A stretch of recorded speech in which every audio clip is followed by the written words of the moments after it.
ready, you can take roll call and take Yep. your time because again, you're doing 3 things at once. Oh, good. I'm used to it. All right. Arthur Kalor, Adeline Mishler, Here. Alex Wu, Here. Amanda Bird, Amy Gary, Here. Anna Taylor, Here. Anne-Marie Round Sorensen, Here. Blake Tolliver, Here. Brian Schultz, Cameron McCogan, Here. Kathy Zhao, Here. Kara Flegel,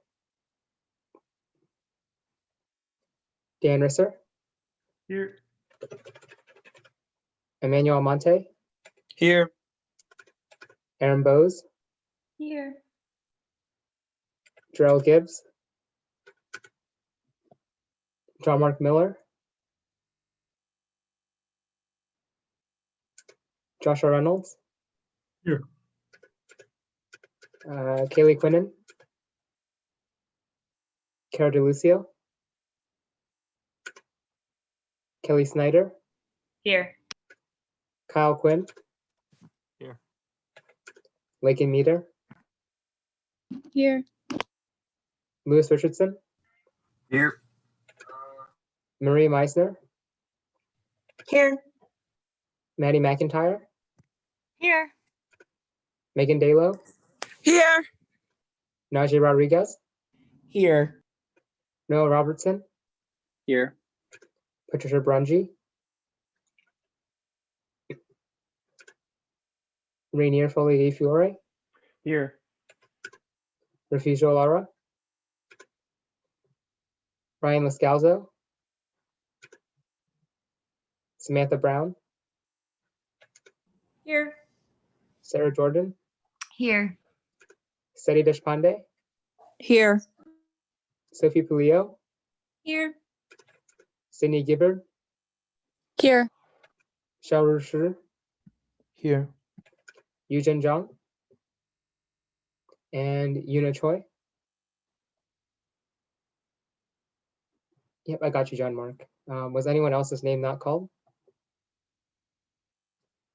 Okay, I think we're set. Steven, did you get me? Yes, you're good, Blake. Okay, thank you. Yep. All right, before we start, I believe tonight's meeting shouldn't be too long. So if you are able to, I'd like to, if you guys could turn on your cameras, just because I haven't seen a lot of your faces in a while, and I feel like it just makes the shorter meetings go by a bit quicker, but also I understand with longer meetings, turning your camera off just because they go long. But if you were able to, I'd really appreciate it. But let's keep moving down the agenda. With adoption of the agenda, are there any motions to be made? I have 2 quick motions. First, I'd motion to, under special presentation, to add a second one under the State and Building Institute, which is the Council of Commonwealth Student Governments, presented by Justin Sacchi, Ryan Dorand, and David Miller. I see a second. And before we continue, again, I'm going to take general consensus. So if I don't see any hands, I'm going to just assume that everyone agrees and move on. All right, I don't see any hands. So Stephen, with your next motion. Yep, second motion is to remove Bill 14-15 on the basis that it needs a bit more work. There is an issue with the elections code where the proposed budget didn't meet the minimum requirement of the elections code. So we're going to revise it with the J board and bring it next week. See another second. And again, if I don't see any raised hands, that means I'll take general consensus with that. All right, seeing no raised hands, general consensus is that will be added to the agenda. Are there any other motions to be made?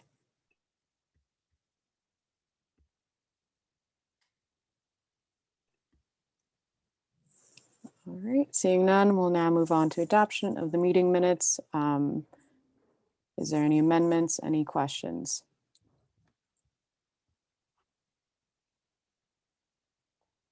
I had a quick question, actually, just procedurally speaking. Are the minutes being taken by the live transcript now, or are they being done like by hand? I believe they're still being done by hand by Speaker Zong. That's why whenever I say he's doing 3 things at once, one of them is taking minutes. And then, I mean, I think the Department of Records could use the transcript going forward in terms of if they missed anything, and they can look at our meeting recordings. But yeah, Speaker Zong, if you want to clarify as well. Yeah, so I've been taking minutes and then supplementing them with the transcript. If you're looking at the closed captioning right now, you can see that it's sometimes not the most clear, especially for shorter sentences. At the same time, it takes in all the inflections of your voice when you say but it just kind of writes that down. So the minutes are typically a lot shorter when you're writing it, just to be more concise. However, you can also view the full transcript, I believe, if you go into your settings. I think it's like under the more button next to share screen.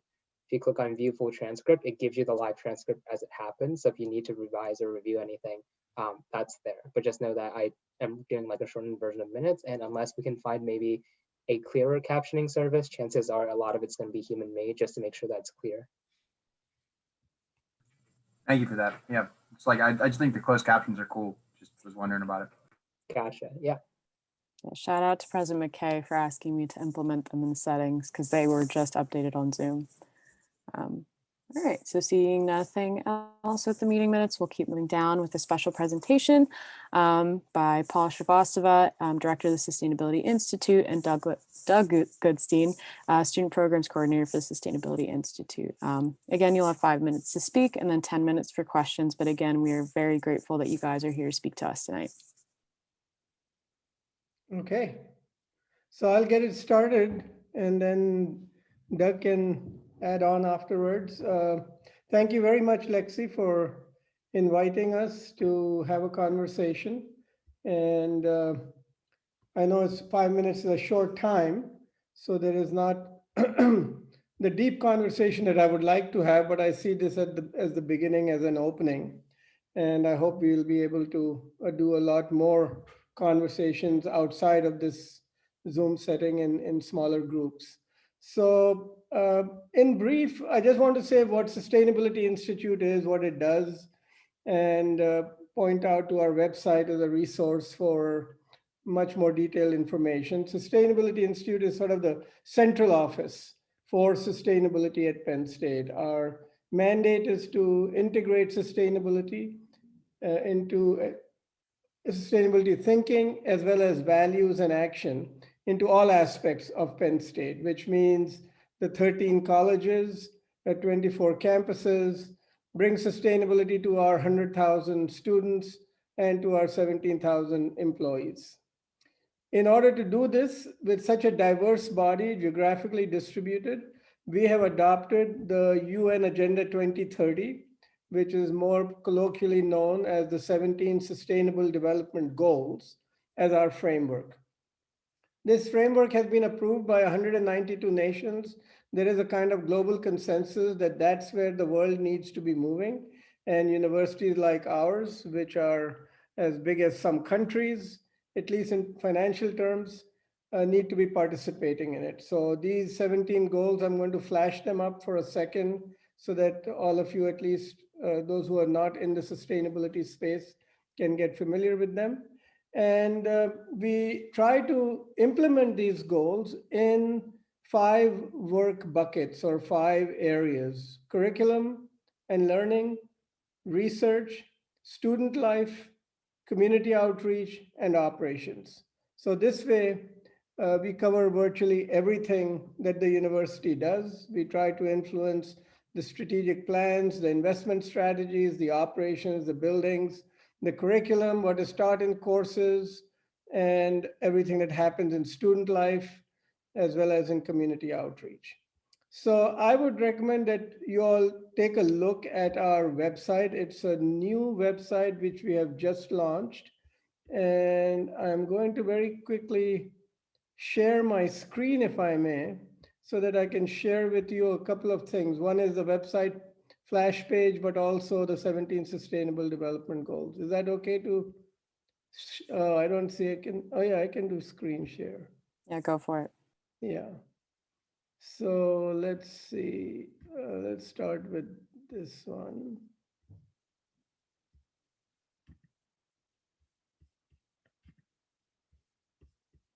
Can you all see the screen now? Yes. Okay, so just want to say a few words about the Sustainable Development Goals because people have the misconception that sustainability is about green stuff, about doing things outside to the environment and planting trees and recycling and waste management. But that it is about those things, but that's not the only thing that sustainability is about. Here are the 17 Sustainable Development Goals. The first one is no poverty. Second one is zero hunger. Third one is good health. Fourth one is quality education. Fifth one is gender equality.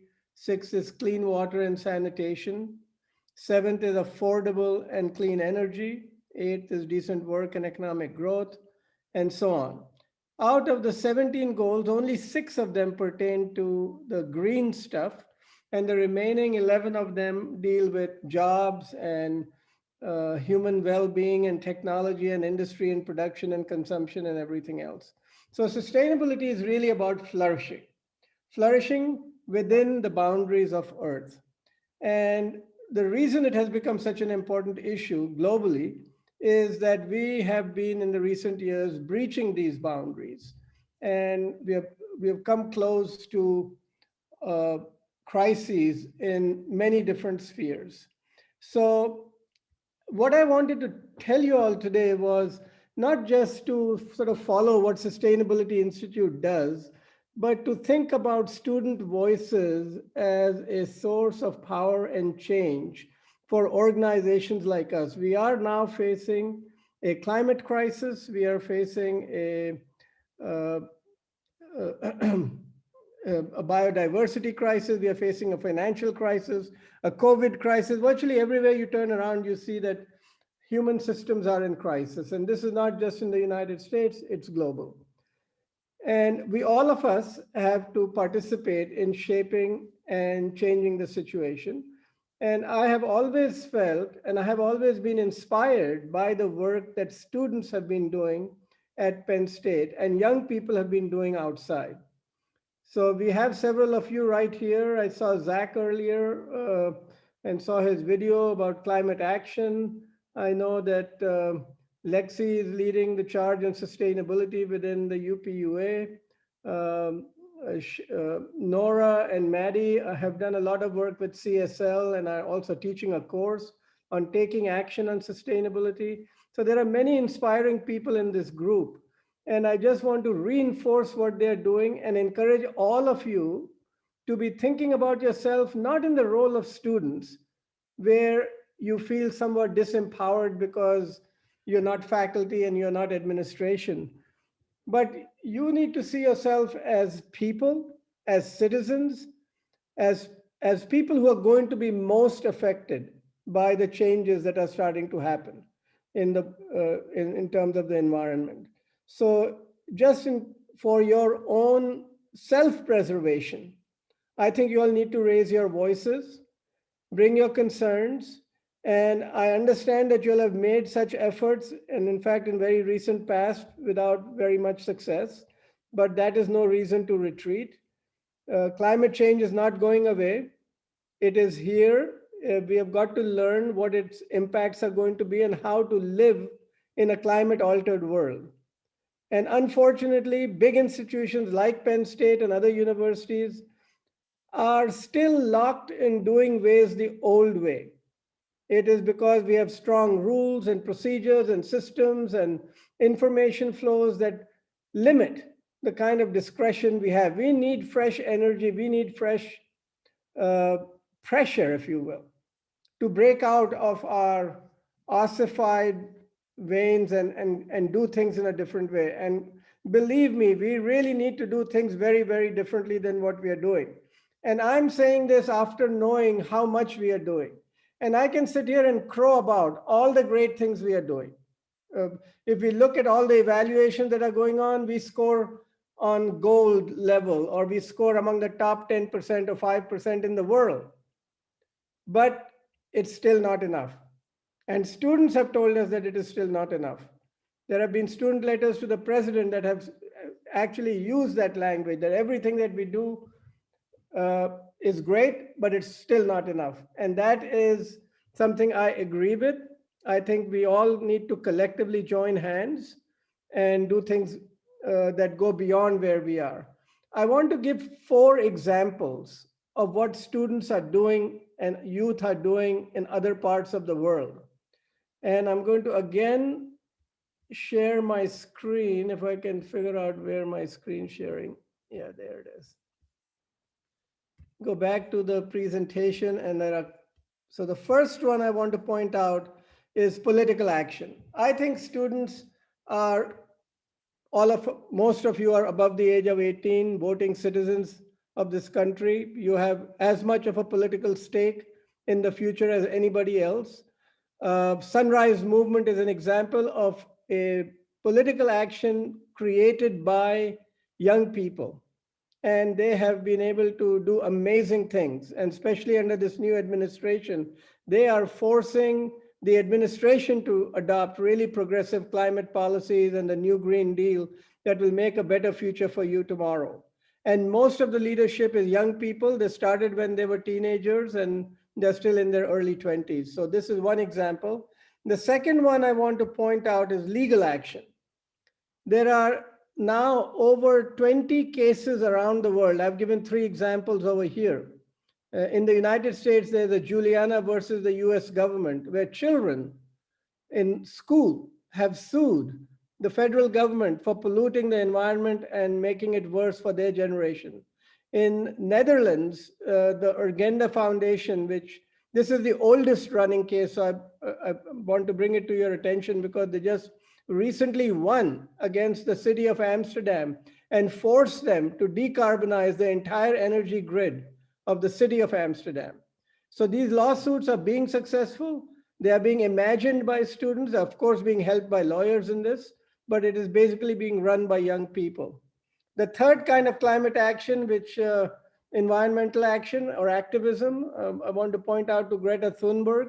For every one Greta Thunberg, there are 1,000 others that are not known and don't have a platform. And Doug will maybe talk to you a little bit more about what we are doing to try to create a platform for all young people to be able to engage in environmental activism. And then finally, social media action. This is an area that your generations are the masters of Twitter and Instagram and Facebook and YouTube. And I know from watching what happened in the Arab Spring and Occupy Wall Street and many other movements that social action today, social media action, can actually amplify the voices and make things happen. So you all have examples in front of you. My humble plea to all students is to not confine yourself to the role of students and to think as people, think as human beings that are going to be having to live in a climate altered world. And we at the Sustainability Institute are more than happy to have conversations with small groups or large groups to make things happen here at Penn State. And I'll stop over there. I'm happy to answer questions, but I also want Doug to get a chance to say, share his thoughts. Thank you. I'll also say, I know we're going over time, but I also just want to grant Doug a bit of time as well, just because I do value both of your voices. And then we are grateful to have you guys here. So Doug, take the floor. Thanks. I appreciate it. I think Paul hit a lot of the talking points that you've all probably heard me say over and over again. But I'll reiterate 2 new ones and then maybe reiterate something that Paul had said.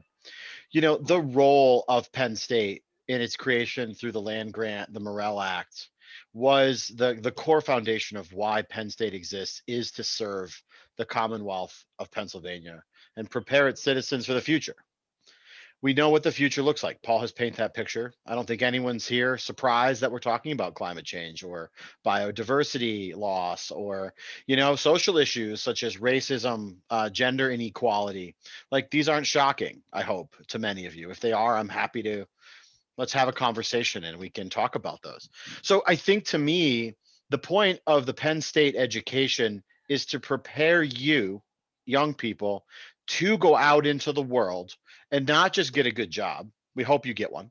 I hope you get one. I hope everyone in this room gets one. I hope you make more money and have more success than I'll ever have. I hope that for you, all of you, genuinely. But it's to use that education to tackle the issues of our shared future, is to address climate, is to address gender, is to make sure that there's no person that goes hungry, to make sure and use whatever career you choose to tackle those things. And that's what a Penn State education should prepare you for. Whether you learn it in the classroom or whether you learn it out of the classroom in this space or in other clubs, there is no reason why any student, especially the 41 of you in this room today, should graduate saying, I wasn't prepared to tackle one of these social problems. If that's the case, I, Paul, Barry have failed you, and you have not used the resources at your disposal. So I think that's the first thing I would say is use this as a laboratory, as a time to experiment, to grow, to stretch into those spaces, because when you leave, it's your obligation as a citizen, as an educated, as one of the privileged who has a college education to tackle these problems. So that's my call to action for you all kind of today. The second piece I would say is Paul mentioned a lot about grassroots organizing, mentioned a lot about legal action, mentioned a lot about it, but this body right here is just as important as those legal actions that are being taken. How you institutionalize, how you bring the voices of those folks into the deliberations and the legislations that you pass is just as important as a 16-year-old woman in Sweden sitting on the front steps of her town hall. It's just as important. So please don't say, oh, I'm not going to be that next Greta. Yeah, you're right. You might not. But by doing the work here, you can take that on as a role. By walking down to the soup kitchen and doing the work in your community, you're being the next Greta. And Paul said there are thousands of those folks. I'm willing to say for every 100, there are 50 who are doing that work. They're never going to know their name, and you're never going to get a plaque, but you are the ones that are going to make the communities you live in better. And if you're not, I would challenge you to say, how can you? So again, thinking about that. Now, the big ask that I have for you folks, this is a personal project. I'm coming to you humbly to ask and see if this is something you're interested in. Lexi, I'll share this information. You could distribute it out to be mindful of our time. We are working on a global youth listening project. So Paul is a member of the Club of Rome, a prestigious organization that's been around for, I think they're celebrating their 75th year. 70th year, that has been for 70 years tackling the world's greatest problems. Climate change is one of those greatest problems, and we know that youth voices are not engaged in the political, and most of the time are on the margins of those conversations. It's people like me, it's people like Paul, it's people like Barry who are the ones making decisions on your behalf. So we're engaging in a process where we want to hear from youth voices. So I'm going to share some information with Lexi. She can share it out with all of you. And we'd love for you to participate in some pilots and to help develop the materials here so that as we go out to engage in the global sphere, we are prepared, and then ask you folks if you'd like to participate in having listening sessions of your own with your own friends from home and your own communities. Our goal is by September to engage 10,000 global youth and make all of the findings, all of the information available to the Club of Rome, to the United Nations, to the World Economic Forum, and create the seminal voice on youth engagement. And when I say youth engagement, I'm not just talking about college youth. I'm talking about the youth that has not even thought about going to college, that lives in a slum in Bangladesh, that works in the rural village in the Arctic North or the global South. So that's where I'm coming from. That's the work that I do. I've spent my career working with young people, yourselves, and that's at the end of the day where I'm committed to every single one of you. So if you have a question, reach out. If you have inspired, reach out. If you have a question, reach out. If you have a harebrained idea that you just want to talk about, I want to hear it. I want to talk to you about it. I want to see how we can turn it into something. And if you just want to talk and listen to your friends and understand, I'm happy to have you participate in the Global Youth Program too. So Lexi, I'll share you the information. Zach, Lexi, Stephen, and everyone else who made this happen, thank you from my hearts to yours for letting us come and chat today. And we are around and available, and we are here to work with all of you, cameras on or off. So please reach out and let us know. Thanks again for letting me come and chat with y'all. Of course. And with that, I'll open up a portion for questions. Are there any questions? And if there are, please raise your hand just so I can call on you. Representative Bose? Aaron Bose at large, thank you so much for coming in to speak with us. I always value the work the Sustainability Institute does, and it's always great hearing from all of you. I was really glad that you brought up the UN 17 Sustainable Development Goals. I was just wondering, in your opinion at Penn State, which of those goals do you think that we're particularly excelling in as a university? And in the realm of our possibilities, which of those goals do you think that we could maybe work harder on to achieving? I could jump in probably because I found the mute button faster than Paul. I think for me, the SDGs do two things. They tell us what to work on and how to work on it. I think when you look at SDG 16 and 17, 16, peace, justice, and partnerships, those would be the places where I say we always have more work to do. We can always do it in a more just and inclusive way, and we can always do it in more partnership. And I think this body of all bodies should embody, I use the body a lot, those values in the work that you do. And that if you're doing it, a mentor that used to say to me, if you're doing it alone, you're doing it wrong. And I think UPUA can take that on as well and say, if we're doing it by yourself, it's not because there's nothing here at Penn State to work with. It's because you haven't given the time to try to figure it out. So that's, I think, the place where we can work on. I'll let Paul take the places where we're having success. I don't know if that was where you were. Yeah, I can say that we are being assessed by an external body called, it's the Times Higher Education. This is an arm of the London Times that evaluates 7,000 universities on the impact they're having on sustainable development goals. We last year filled out the survey for the first time, and since it was our first year, we filled it out only for 6 goals, I believe, or maybe 5 goals. And we can send you the details of it. We did very well. We scored, I think, 4th in the US and 37th globally. And we are going to be filling out the survey for all the 17 goals over a period of time. In the coming year, we will fill it out for 8 goals, and then we'll increase every year till we cover all of them. And so that this is not something that we can internally say that we are doing or not, we will be compared by outsiders. In terms of which particular goals we are particularly good at, I think we are making a contribution in every single one of those 17 goals right now. Because we have 13 colleges and each college has a different expertise. So goals dealing with food and water, we have the biggest college of agricultural sciences in the country, perhaps in the world. So we have that college alone, I have seen a report from that college that shows their contribution to 8 or 9 of the goals. Then engineering is another big school. So there are lots of technically related goals on infrastructure, innovation, labor, energy, which the engineering college is contributing to. And the way we have designed the implementation of these goals, we are telling colleges and units that not everyone has to contribute to every goal.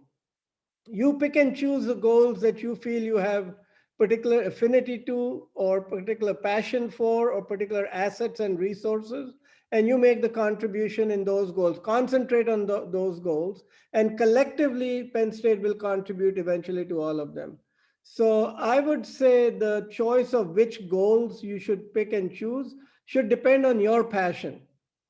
The Dean of Engineering, when I told him this, he said he wanted to, he picked a goal, and I thought he would pick a goal like infrastructure or energy. He picked gender equality as the goal that he wanted to contribute to. And he said in 6 years, from the time of his joining, he is going to have 50% women in the incoming class, and 50% of the faculty will be women.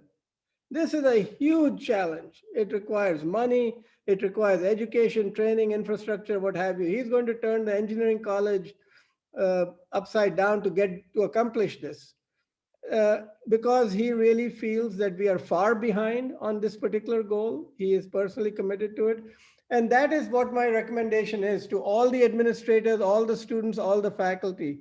Use the goals as a vehicle to accomplish what you are passionate about. Thank you. President McKay. Thank you, Chair Pathical. And thank you, Doug and Paul, for coming to talk with us today. I certainly learned a lot and very much appreciate you coming. A question that I suppose I have for you on behalf of all of us in one way or another is, what would you say to a student who is feeling kind of down about the fact that their advocacy doesn't seem to be making an impact? How do you grapple with the fact that institutional changes take so long, especially in the realm of sustainability? What would you tell the students? Yeah, I'll get this rolling, Doug, and then you can add. You understand more about students and you work more closely with students. I'll tell you, I'll give an answer that sort of illustrates my own frustrations in making change on sustainability. I have been doing this from 1983 onwards, and I still feel restless, and I still feel that institutions in which I am working are not moving fast enough. And I know they are not moving fast enough because the scientific data is telling me that we are falling behind. So it is a frustrating situation. You need to have patience. You need to be persistent.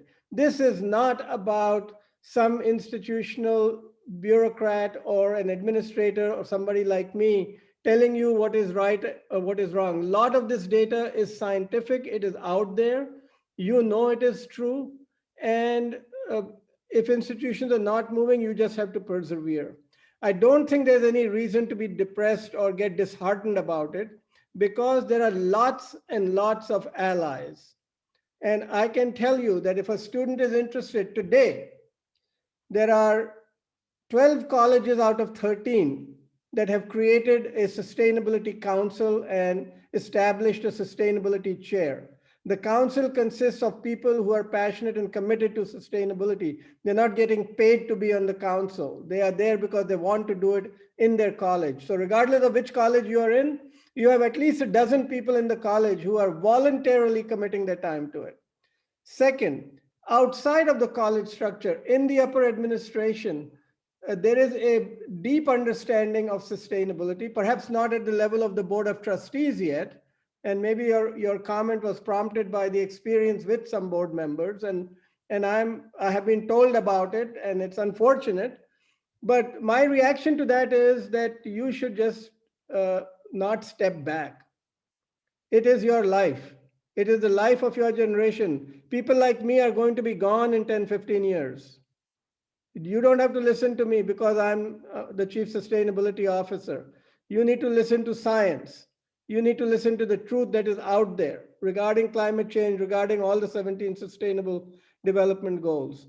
So I think in some ways, part of the student role is to be the conscience for the future, to be the conscience of this university, to make sure that those things that are scientifically valid are not just shoved aside because we don't have money or because it's politically expedient or because it's bureaucratically convenient or whatever else.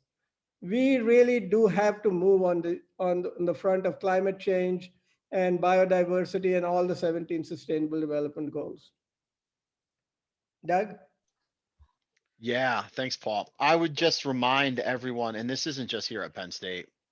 I think this is all the institutions at some point we're going to work for, we're going to live around, we're going to volunteer at, that institutions are nothing more than a collection of people. And we have the ability to build relationships and have conversations and engage with each other. You know, I hear a lot from students to say Penn State will never change, or Penn State is challenging. And the only question I ask back is, well, who is Penn State right now? And I think collectively we could all raise our hand and be like, I'm somewhat Penn State, right? Like I'm associated, Zach, Lexi, Steven, Lewis, Dan, everyone here is Penn State. So at the end of the day, if we're going to say Penn State will never change, then the challenge I would push back is to say, then let's start having conversations with each other and start influencing and changing the minds of those around us, and mobilizing and organizing and bringing together a collective energy around these topics. Break that apathy, because the board is a collection of people. President Barron is a person. Provost Jones is a person. Damon Sims is a person. And they have to balance these different various relationships and interests and areas of passion for themselves with the organizations that they work for and with. And those organizations, again, I keep bringing it back to, are made up of people. So I think if you're looking to change the institution, look in the mirror and start having the conversations, in your head, and then start having the conversations with those you live with, and start having the conversations in this room, and then go back to the clubs and organizations that you're part of and have conversations there and start transforming those. And it may not be the one silver bullet that shoots the bullseye, but I promise you, over time, that sophomore who you had a conversation with becomes the president of that organization. And then that sophomore 2 years later becomes the president, and that change starts to move. I'm reminded of any social movement that's happened in our history. Pick one. It did not happen overnight. And it most definitely did not happen with legislation. It happened because people organized, they got together, they schemed, they planned, and at some points in time, they did the work that needed to be done. Not because that one action was going to solve it, but because that one action led to other action, which led to other action. So that's my response back to you, Zach, is the demoralization happens when you have an unrealistic expectation of what you can do. You could do a lot more than you set your mind to it. You just can't do it alone. Thank you both.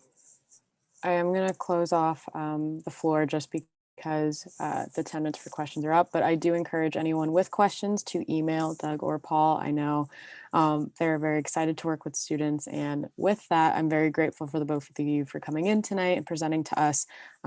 We value your voices, we value your work, so thank you very much. All right, and with that, feel free to stick around if you'd like, but also our meetings tend to go late. This one shouldn't, but we also know that you have lives, so feel free to head out as well. Thank you again for the invitation. Thank you, everyone. I put my email in the chat. Please feel free to reach out. Enjoy your evenings. Bye-bye. Bye, thank you. All right, and with that, we'll keep moving down the agenda. Thank you to our CCSG friends for being patient, and thank you for coming in tonight to present. I believe we have David, Ryan, and Justin here to present on behalf of CCSG. You guys will have 5 minutes to speak and then 10 minutes for questions, and thanks for being here. Yeah, thank you so much for having us, Lexi. My name is Justin Sacchi, and I am the CCSG Executive Liaison. I know we have a presentation up that Ryan's currently sharing. We are very sorry that our president and vice president couldn't attend this meeting. They unfortunately have a meeting at the same exact time that they had to attend as well. So we're going to fill in for them. So yeah.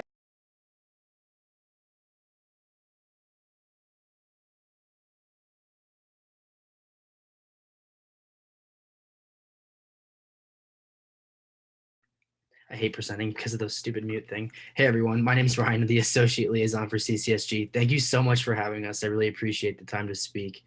So we're just going to jump right into it. I'm just going to give a brief overview of what we do at Council.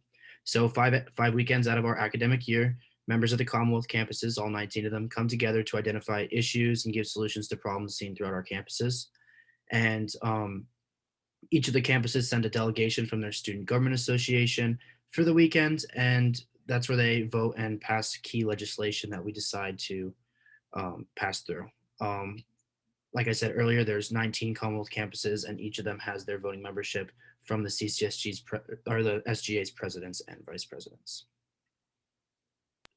So adding on to that, last council weekend, we passed about 6 different legislations. All of them were really, really important. One of them was the affirmation of our council dates for the next up and coming academic year. Following that, we actually approved our elections committee and our elections committee chair in preparation for our up and coming CCSG president and vice president and campus chair election. In addition to that, our academic affairs committee passed another legislation that was in support of the alternative grading decision that was made by faculty senate. Following that, they also passed another piece of legislation that supported the greater specification of just student aid and grants on LinePath. In addition to that as well, we did adjust our constitution regarding our elections committee. We had a section in there that mandated a University Park student, and initially we thought that was limiting to the Commonwealth and the greater Penn State community. So we actually cut that out so we could have any outside member of CCSG. And in addition to that, we also passed a legislation through sustainability that promoted the elimination of styrofoam uses across the Commonwealth campuses.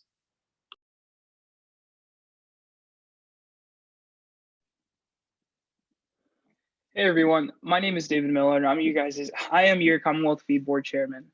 So just for the sake of time, I'm going to briefly go over this.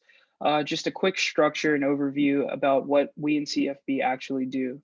So our primary mission, as you guys can see from the slide, is to actually determine, collect, as well as distribute the student fee that's collected amongst Commonwealth campus students.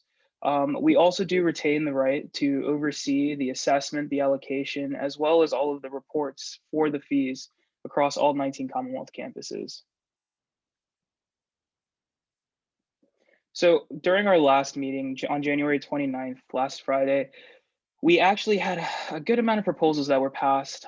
They are still to be approved by the Board of Trustees, but right now we are focusing on continuing the telepsychiatry services that counseling and psychological services provides to Commonwealth campus students, as well as also introducing student legal services, which is a service that all University Park students do have on tap. But we did want to bring that to the Commonwealth and make sure that all Commonwealth campus students have the right to a full-time private practice attorney whenever needed. We also did approve CCSG's budget, and we did a quick mid-year review and audit. And we also did vote to improve and increase the flexibility between the activities and facilities funds. So we also are in complete support with Claire Kelling and University Parks Fee Board about a new SFB graphic identity, a new seal that will be going on all official documents coming out from both CFB, UPFB, as well as the steering committee. So that way that will help to provide more of an identity amongst all of the student fee boards across Penn State's family.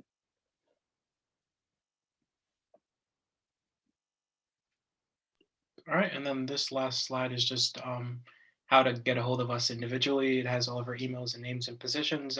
In addition to that, if you have any questions or concerns, you could also reach out and email our president and vice president and campus chair, and they can easily connect you to any committee member / director that you may need to reach out to collaborate with.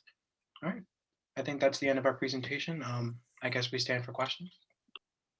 All right, thank you guys. And with that, are there any questions? Representative Richardson, is it from the last time or is it for this presentation? It's for this one. All right, go ahead. Lewis Richardson, SHC. So I guess my question is about the student legal services rollout. If you have sort of like any indication or any numbers, sort of how that's been working, where students have really been accessing those services. I personally sit on the student legal services like sort of board of, or like kind of consulting board, where like UPUA will consult with them at University Park. And we've seen a really large increase of cases in civil as opposed to criminal given COVID. I was just wondering if sort of you have any maybe statistics or anything that you can share about that. Yeah, that's a great question, Louis. Alexi, am I allowed to speak during this time? Yeah, answer any Okay. questions. Yeah, so that's a great question, Louis. And this is something that has not been introduced as of yet. We did just pass the funding for student legal services. And so I can't give you any specifics or any accurate statistics right now. But speaking with Kelly Miraz, who does work for student legal services here at University Park, she has been a great resource for all of us and been able to really direct and answer all questions in regards to statistics, what type of disputes students are really focusing on or using the service mainly for. So it's something that we'll see this upcoming semester, the beginning of the fall 2021 school year is when it will actually, of course, if it is approved by the board, is when we'll actually see the rollout of student legal services. And then I'll be able to actually give you some statistics.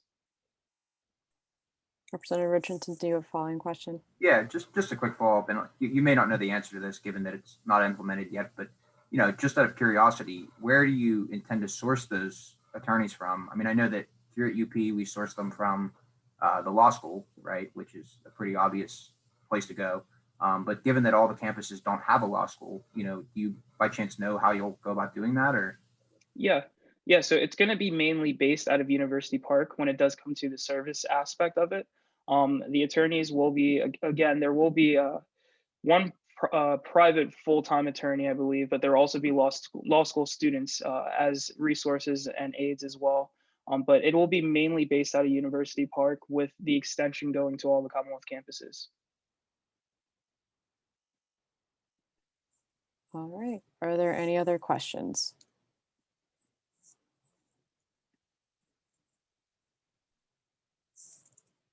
All righty, seeing none. Thank you three for coming in and presenting to us. Always happy to work with CCSG in any capacity. And with that, again, feel free to stick around if you'd like, but at the same time, we know that you have lives, so feel free to head out if you'd like as well. Have a great night. All right. And we'll keep moving down the agenda with Open Student Forum. Is there anyone here for Open Student Forum? And if you are an attendee, please note that I can see your hand raised if you choose to speak.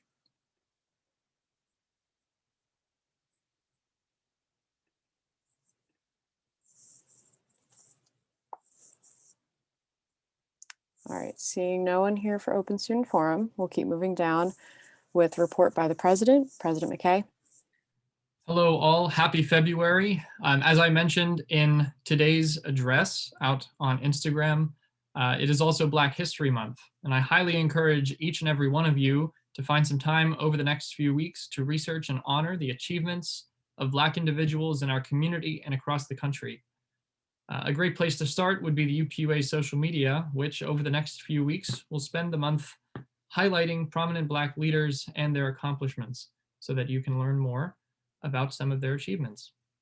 I want to take a quick moment and thank once again Paul and Doug from the SI, as well as Ryan, Justin, and David from CCSG for coming and talking tonight about all that's going on in their respective areas.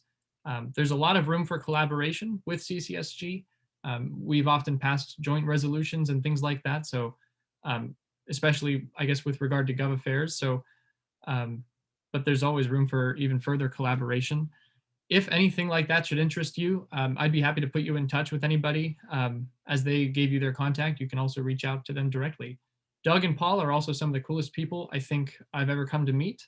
So please find the time to reach out to them and pick their brain a little bit about some of the problems in the world and how to fix them.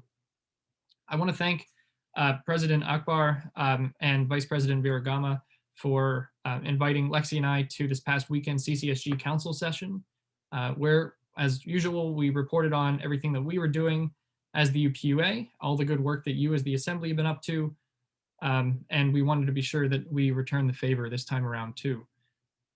I also attended the ABTS conference along with the Penn State delegation, led by our ABTS liaison, Jacob Klipstein.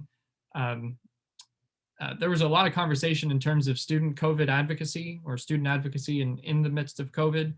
Many schools were really impressed with our repeated implementation of alternative grading, some finding it impossible to implement it in the fall. So I just honestly want to give another huge round of applause to everyone who's helped get that policy through it 3 times now. That's pretty incredible. Lots of good conversations were had, and it was great to see everyone from across the Big Ten. On Monday, I attended a Department of Records Vision Board meeting, which was really exciting. The leadership of the department talked about the creation of a UPUA history page. Right now, all we really keep in terms of records is our legislation, meeting minutes, and the like.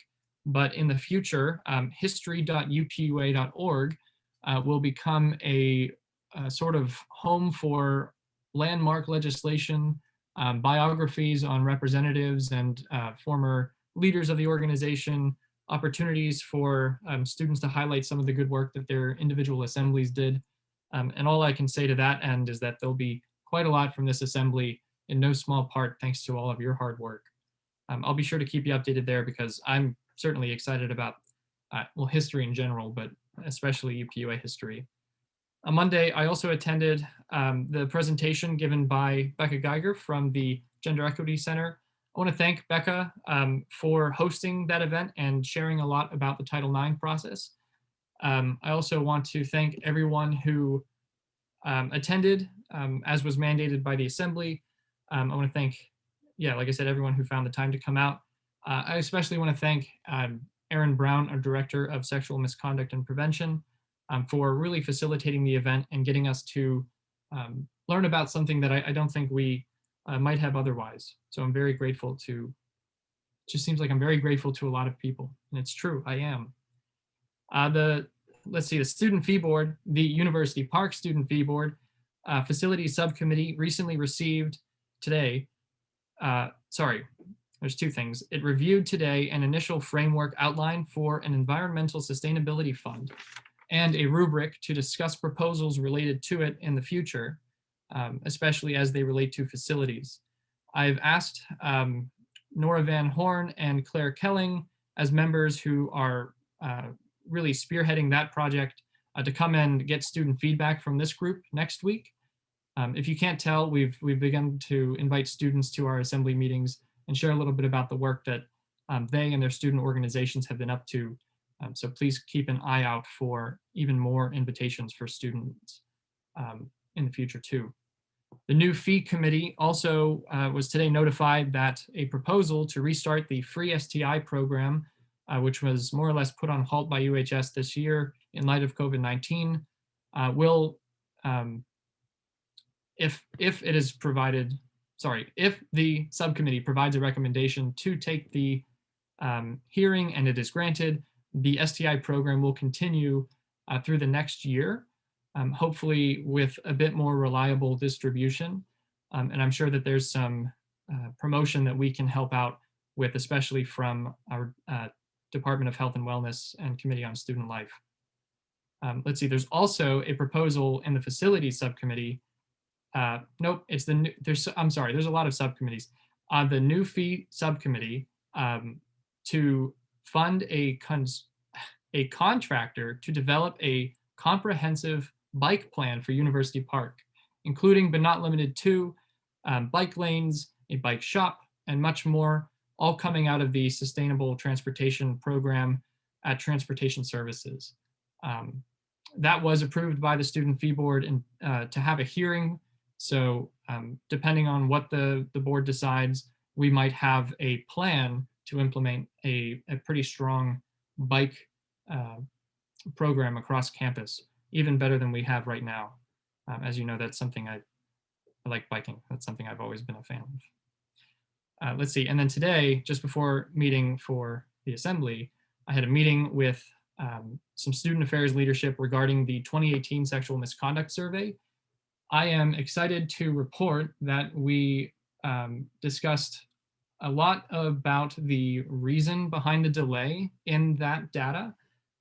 Again, it was from 2018, but due to, in general, being relatively understaffed, swamped with multiple projects seemingly thrown at them every which way, and with 2020 bringing COVID-19, that data has been relatively difficult to synthesize, considering that it's not just one campus that we're trying to pull things together from, but in many ways 25, all of Penn State's Commonwealth campuses and others. So there are quite a lot of moving pieces, but I'm excited to report that they have committed to having something absolutely no later than the end of the semester to report on that data. But they said that, you know, the earliest that they could have, at least for University Park, the data drafted up could be in the next month or two, which is very exciting. And I'm glad to see everybody has been working with us there. We also talked about creating a student advisory group, which would be a more formalized and public entity for students and administrators to come together and talk about ways to combat sexual assault, as well as to formulate future surveys so that they can be delivered in a more consistent manner.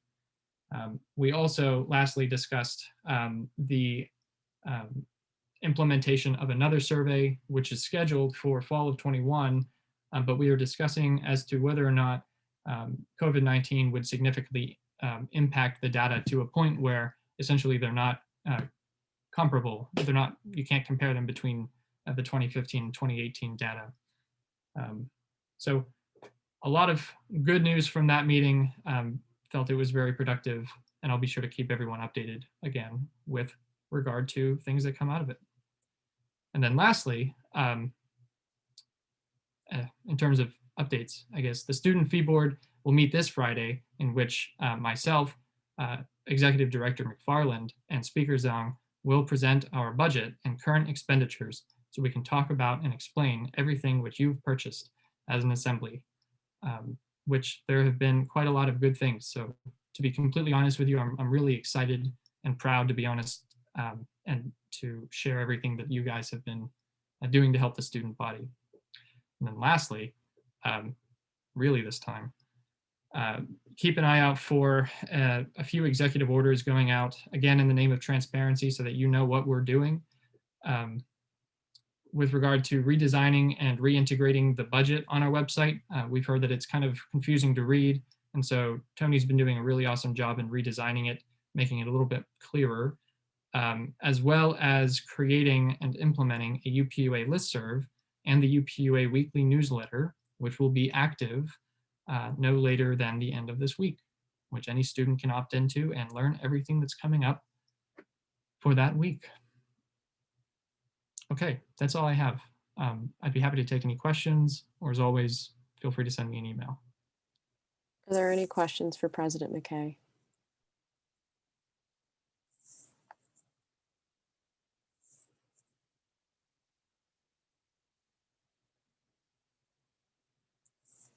All righty, seeing none, we'll now move on to my report.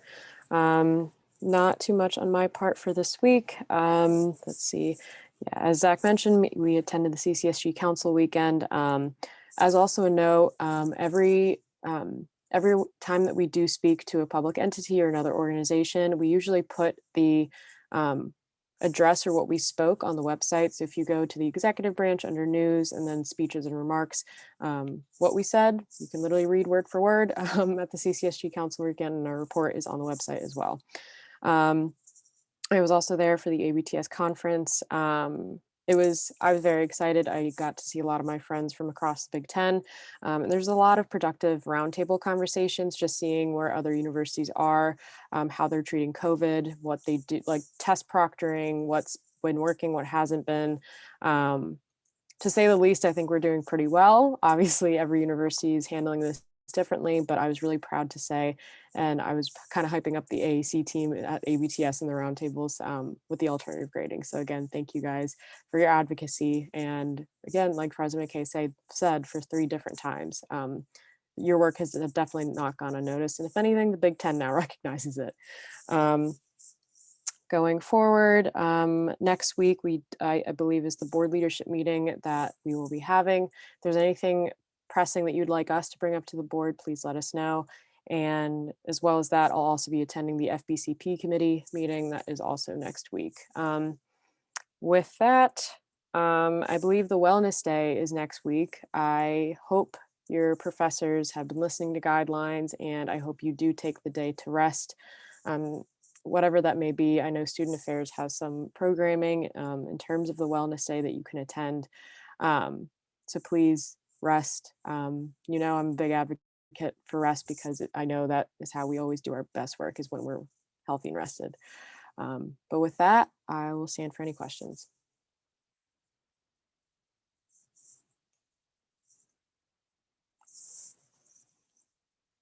All right, also seeing none. We'll move on to liaison/affiliate reports. If you are a liaison or affiliate, please raise your hand.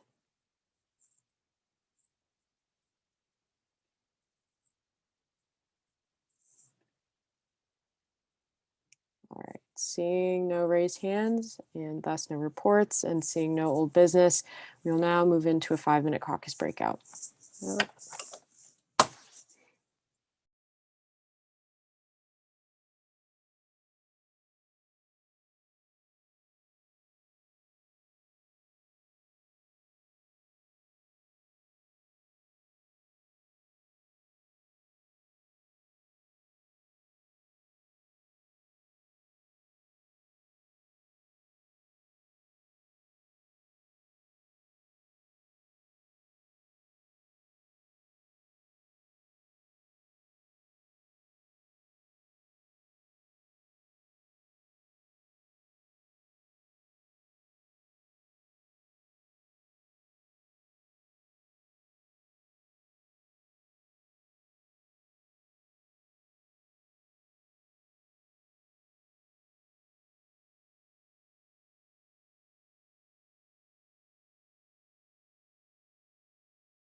All right.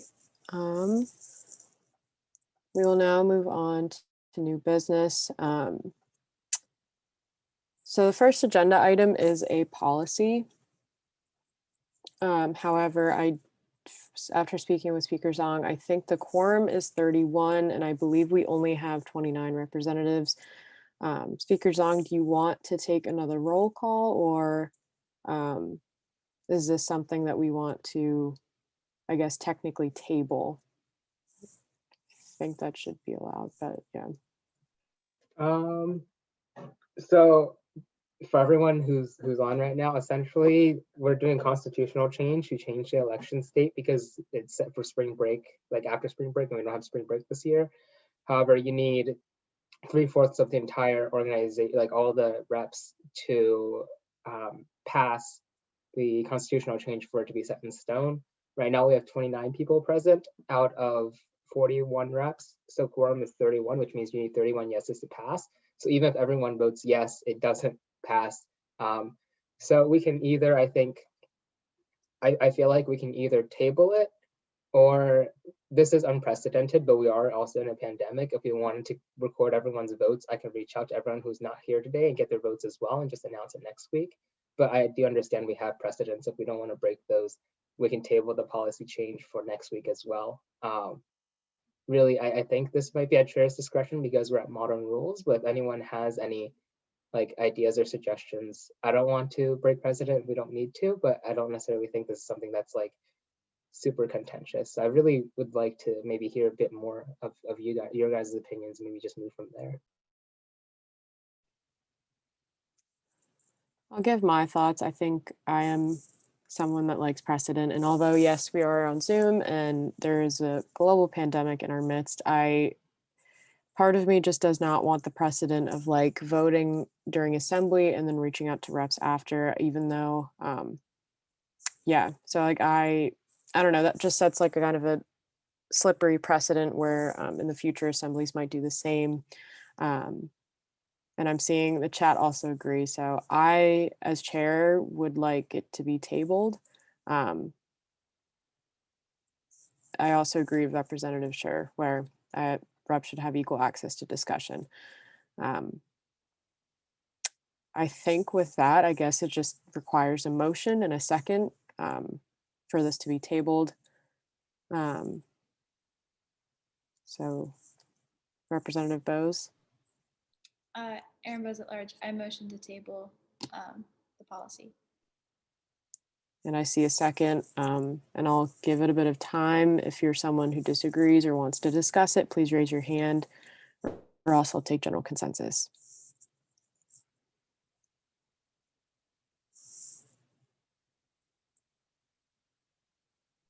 Responding to Nora real quick. No, like they can still, we have the general timeline in mind. I think everyone's good with 31st. We literally just need to pass it so that's in the Constitution.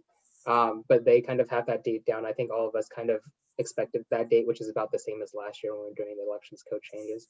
So there's no miscommunication or anything. I think they're good to go. All right. Taking general consensus, policy 1215 has been tabled until the next meeting due to not meeting quorum. But we'll keep moving on to resolution 4615, condemnation of the Zoom bombing made against the Black Caucus and demands for legal charges against perpetrators. Chair Rodriguez, if you'd like to introduce this.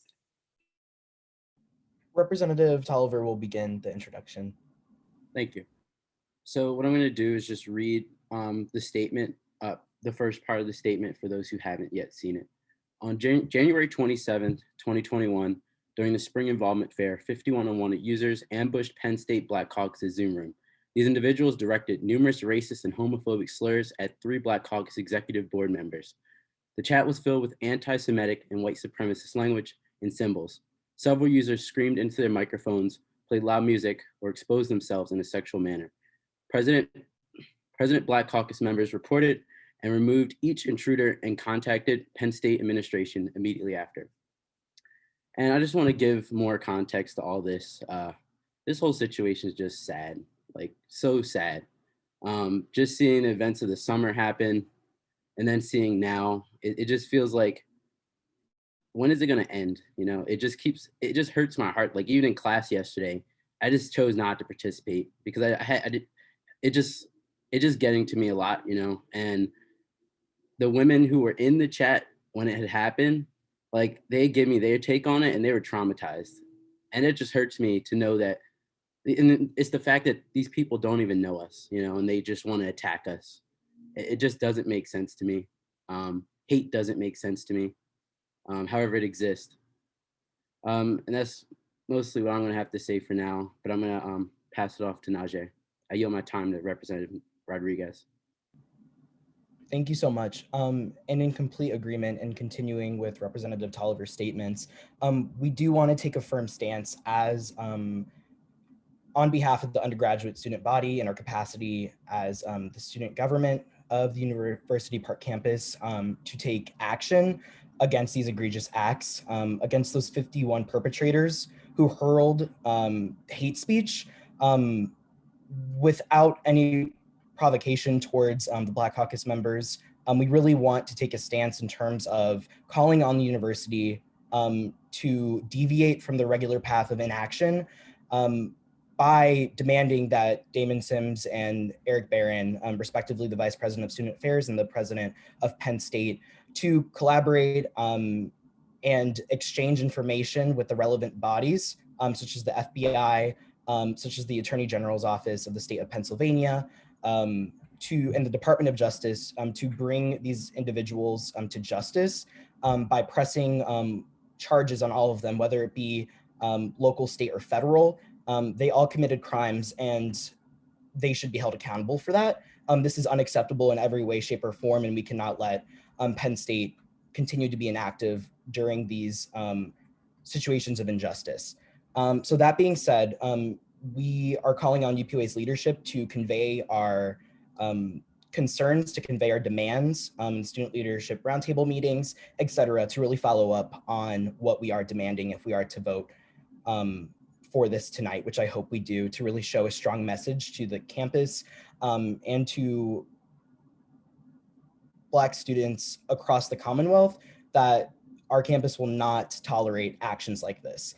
So I really ask all of you to join us in making sure this is a unified statement and ensuring that this does not happen again, that there are consequences for these crimes, and that we are not a school of injustice, and we will promptly do everything in our power to ensure that perpetrators of injustice are held accountable for their actions. Thank you. And with that, we stand for questions.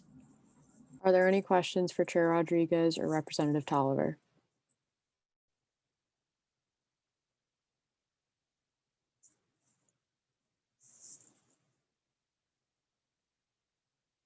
All right, seeing no questions, is there any discussion? Chair Rodriguez. Najee Rodriguez, College of the Liberal Arts. I just wanted to really thank every committee member and legislative staffer and our committee coordinator for on the Committee on Justice and Equity for helping this come into fruition, especially Representative Tolliver for really taking an active stance on doing this hours after the statement was released by Black Caucus to ensure that we are acting as a functional representative body to the students. And I really cannot thank you enough, and I'm really proud of all of you. Thank you. Is there any other discussion? Representative Bose. Aaron Bose at large. I also just wanted to highlight the form that Black Caucus is sending around so that students and other Penn State members can co-sign and stand in solidarity and support with the Black Caucus and the Black community at Penn State. So I put that in the group me. I can also put it in the chat here, but I urge you to share that around and also sign it yourself and really read into it as well. Thank you, Representative Bose. Is there any other discussion?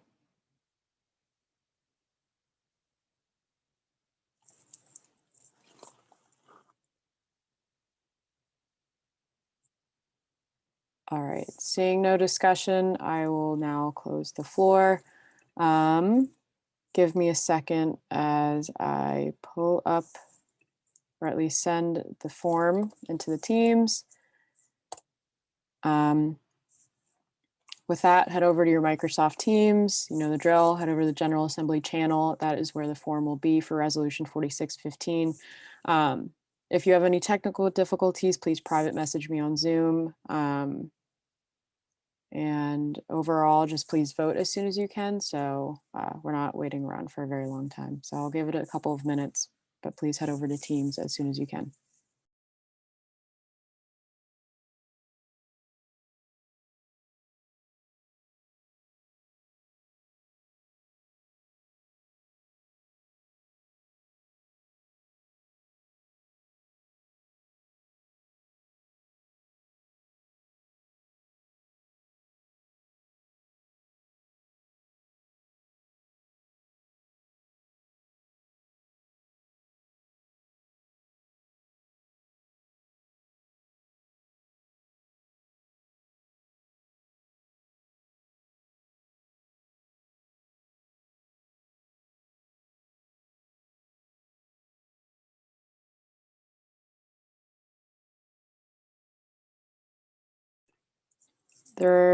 I think there just need to be a couple of more votes. So if you haven't voted yet, please let me know. I'm seeing a couple of private messages. I got you down, but please vote in the next minute or two.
All right, the form has been closed, and I'll get back to you guys in like less than a minute with the vote.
All right, and with that,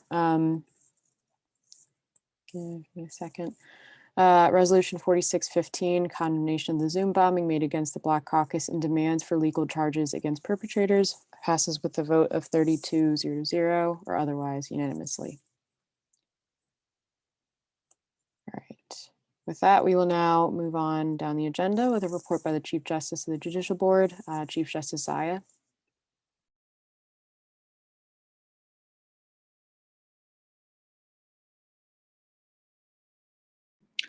Hi, everyone. Just some updates from the Judicial Board. So we met this previous Monday and we laid out and started publicizing the information sessions to lead up to the 2021 elections. The first one will be taking place on February 9th.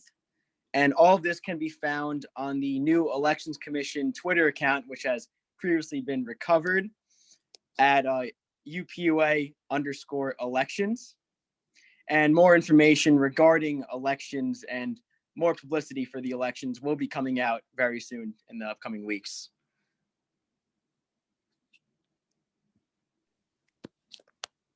All right, and with that, are there any questions for Chief Justice Zia?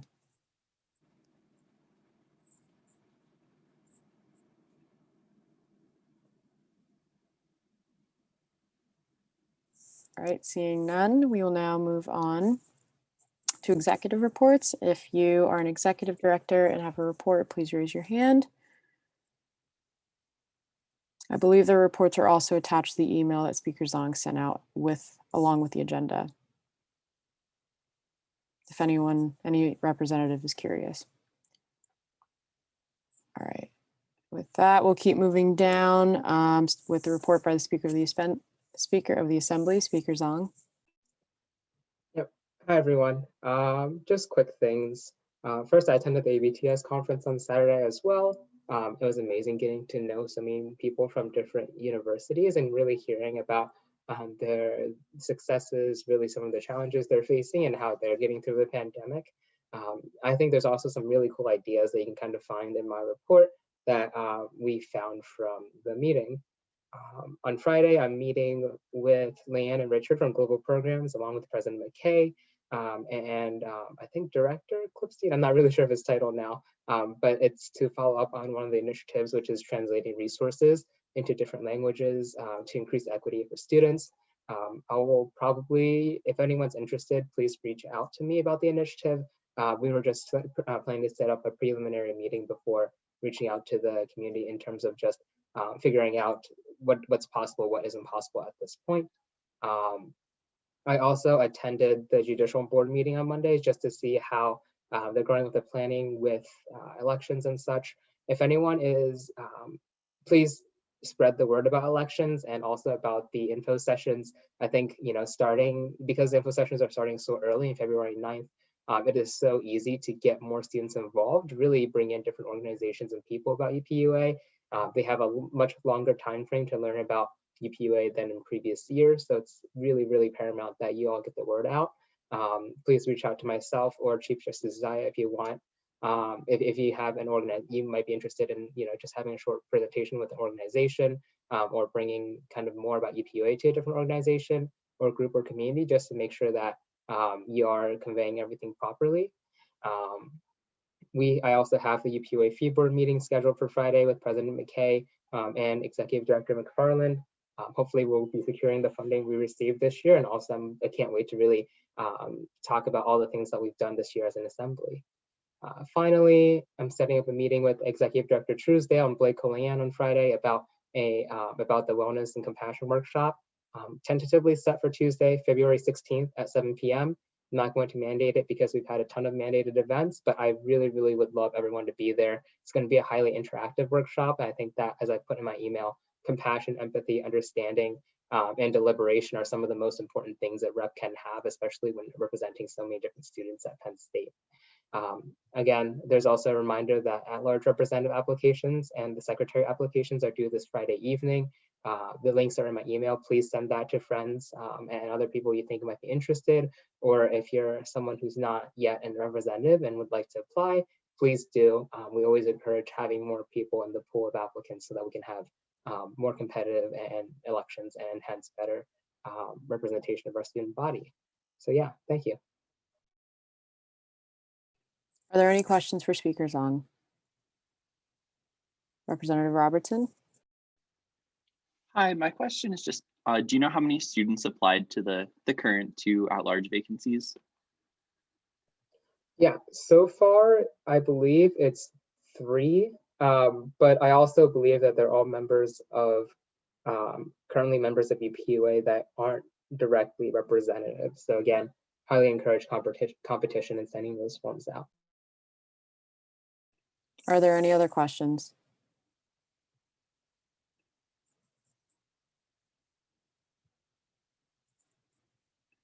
All right, seeing none, we will now Move on to comments of the committee, starting with academic affairs. Vice Chair Gibbard. Yeah, hi. I'm just going to give a shortened version of Patty's report today because she just asked me to, but she just wanted everyone to know about alternative grading and that it was passed through Faculty Senate again. And she's attending AQ tomorrow where they will probably be figuring out a little bit more of the specifics. But I'll put a link in the chat because I know a lot of people have been asking me and like other members of AAC and UPUA about whether there's going to be certain things about entrance to major requirements again this semester, and they're still figuring those things out. But I'll put a link in the chat about like the most updated information where you can find that if anyone asks for it. And she said, oh, it just, if you have any other questions for her, you can reach out to her directly. Great. I'm not going to open a question period because you can also text Patty. But we'll move on to facilities with Chair Jordan. Hi, everyone. I'll keep this pretty brief as well. Just a few quick updates. We're planning on passing a bill next week for another lift code for the return of the spring semester, so be on the lookout for that. Secondly, we're also planning on having some sort of drug awareness and advocacy day campaign. We worked with the engineering capstone team in the beginning of the year, and finally that's all of their kind of readjustments are done with the spot on Eisenhower, so we're going to promote that probably when it gets warmer out so we can be outside with the table. And lastly, just be on the lookout if you are in a student org and not besides UPUA and have office space. There's going to be a form coming out very soon for you to reapply for that next year. It's going to be really crucial that just spread the word, even everybody in this room right now, because we're having it open for 3 weeks. If you do have an office space, you're going to be able to just renew it instead of going through a whole application process. But if you do miss that period, you're going to have to reapply. But if you have any questions, reach out to me. I can definitely help you and steer you in the right direction with that. But that's all. Facilities, see you Sunday at 12. Are there any questions for Chair Jordan?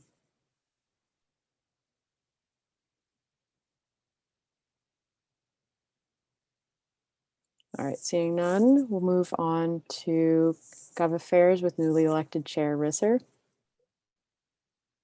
Hey everyone, it's great to be here. I'll keep this really short. So all I really have to report is that I'd really encourage the Gov Affairs tomorrow night at 8 for as many reps to come who are interested in learning about Soft Edge, which is our new advocacy tool that we haven't really utilized a whole lot this year, but I'd really like as many reps, regardless of committee, regardless of initiative project, to come out and learn and really see how the advocacy platforms work and really the minutia of it, and see how we can apply it to all of our initiatives. So yeah. Oh, and congratulations to Vice Chair Meter for being elected as our Gov Vice Chair for the rest of the 15th. So if you see her online or in person, give her a high five or something. That's all from me. Have a great week, everybody. Congrats, Vice Chair Meter. And with that, are there any questions for Chair Risser?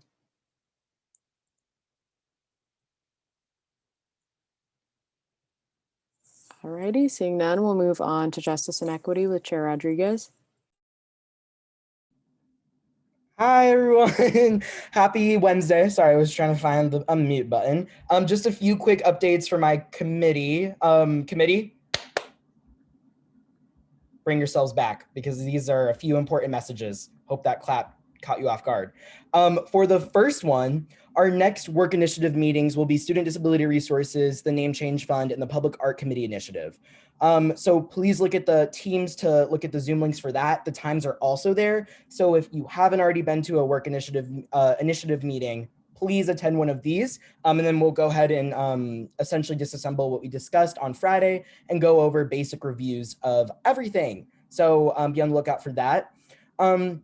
I just also wanted to acknowledge that we will be pushing for the Public Art Committee an initiative for commemorating Jesse Arnell and Wally Triplett.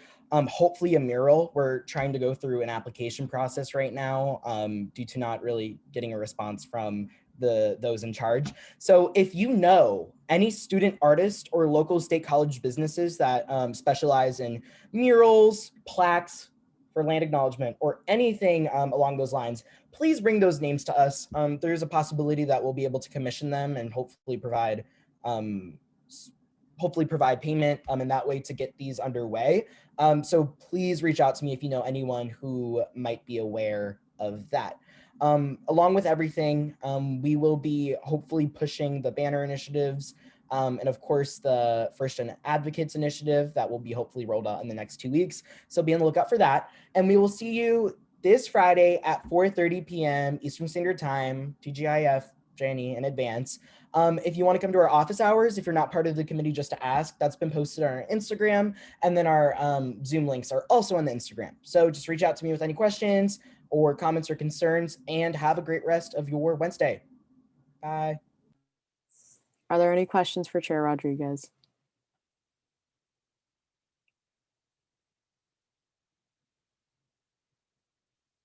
Alrighty, seeing none, we'll now move on to student life with Chair Mishler. Hi, everyone. Happy Wednesday. First, I just wanted to say, wow, wow, wow. Hearing from Zach and Lexi and Steven and the amount of work that they are putting in hours each week, awesome. And we had some great special presentations today. So feeling really lucky to be in this organization. So updates from student life. Right now, we are really nose to the grindstone with our We Care and mutual aid in our SFAP speakers. So a lot of logistics behind the scenes, kind of that tedious work, getting things paid for, getting contracts lined up. So thanks to all who are all hands on deck there, including Barry, getting things set up for us. We really appreciate it. Let us know if you want to be involved in that at all. Thanks so much for coming out to committee last week, where we really got to do a kind of work on a master doc for what the rest of student life looks like for the rest of the year, and making sure that everyone is really on the project, that one thing that they want to check off before we end our terms here. So please, please, please come out to committee tomorrow so we can do some nice communications pieces on some of these final things that we need on some of our final projects. I promise it'll be productive. I promise it'll be worth your time. 6 p.m. via Zoom. Please reach out if you can't make it, or if you're having any troubles, and I'll make sure to get you caught up. I had a little bit of some personal stuff this week, but I've sent out a few emails in terms of scheduling. So if you got an email from me, look out for that, and let's see what we can schedule. And then if you didn't get an email from me yet, you will be. So look forward to that on some of our initiative little groups. I look forward to talking to you guys soon, and I will see you at committee tomorrow. Are there any questions for Chair Mishler?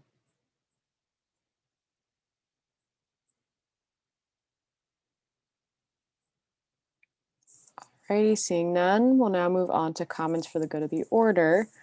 Are there any comments for the good of the order? Representative Richardson? Howdy, y'all.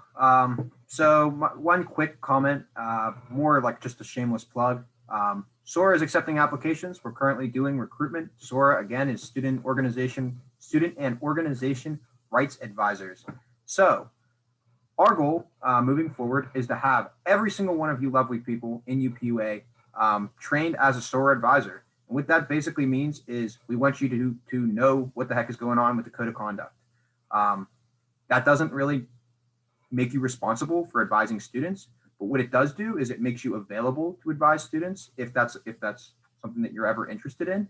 And it makes you a very valuable resource for students that may be dealing with things like mask violations, alcohol or drug sort of student conduct violations, anything of that sort. I'm in the works with the Office of Student Conduct and sort of getting a training module set up, and perhaps a day of training, just like a very thorough one-day thing. For anyone who's interested, we would absolutely love to have you. We're always looking for more advisors. There's always more students who could use our help. And it's one area that I truly think you can really help out your fellow student in a very direct and meaningful way. So if you have any interest, I'll be sending an application in the Teams chat for the General Assembly. If anyone has any questions, feel free to let me know. All right, Representative Bose. Hi, everyone. Hope you're having a good week. I have a couple of Women's Empowerment Roundtable updates. Very, very excitingly, we will be hearing from Days for Girls next Friday the 12th at 2 p.m. They're going to be talking about period poverty, some of the work that they've done, highlighting their organization, as well as going over the responses from the needs-based survey that they put out. They're really looking for some problem solving to be done during that session. We're going to be talking about Ant Flow. We're going to be talking about how the university can better provide for menstruators on campus. And I know that you all love problem solving and love hearing about student needs. So please feel free to come out to that meeting next Friday at 2 p.m. We'll be putting out graphics, so please also share those around. If you're interested in just hearing from what the Women's Empowerment Roundtable is up to, or being a part of the Women's Roundtable as well, fill out this form. It's our interest form so that we can get you set up onto the email chain. And also we'll be launching the website this week, which is very exciting. Please fill out those forms that we put within the team's general chat so that you yourself can get highlighted on the website, or you can nominate another women's empowerment champion at Penn State to be highlighted. So all of that's very exciting, and I hope that you're able to make it out next Friday. And Representative Tolliver. I would like to say happy Black History Month. I second everything Zach had said previously about educating yourself about Black history, especially during this month and also throughout the whole entire year.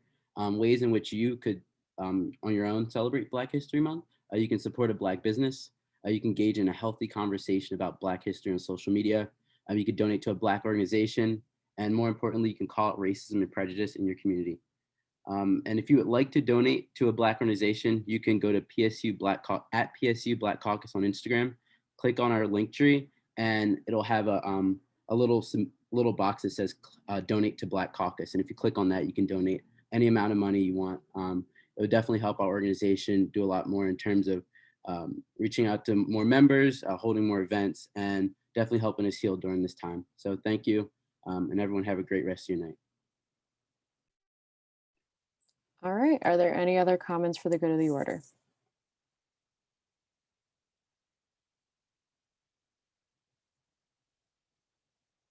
All right, seeing none and being notified that Speaker Zong has already taken attendance, meeting is adjourned at 8:40 p.m. Have a wonderful night and rest of the week, and see you next week. Everyone have a good Take care. Everyone. See you, Barry. I'm gonna check out that place you recommended, by the way. Oh, he's gone.